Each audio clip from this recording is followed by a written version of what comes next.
কিছুদিন আগে সরকার তো বেসরকারি যারা সিকিউরিটি আমরা নতুন করে দিয়েছেন, পুলিশ ভেরিফিকেশন করেই তাদের নেওয়া হয়েছে।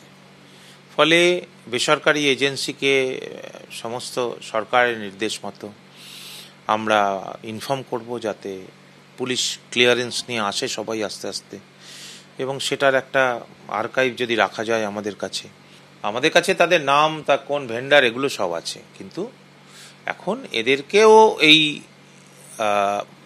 ভাবে আনা যায় কি না একটা সিস্টেমের মধ্যে, সরকারি নিয়ম মোতাবেক এবং সরকারি গাইডলাইন মেনে, সেটাই চেষ্টা হবে যাতে এন্ডোর্স করা যায় বা আইডেন্টিফাই করা যায়, এবং যাতে একটা প্রিভেন্টিভ মেজার নেওয়া, যে খারাপ লোক আমরা নেব না, এবং আই কার্ড না থাকলে তাকে কনসার্ন ডিপার্টমেন্টে ঢুকতে দেওয়া যাবে না। আর এই সংক্রান্ত লিটিগেশন হলে আমার ফাঁড়ি এবং আমার security officer will take care necessary action.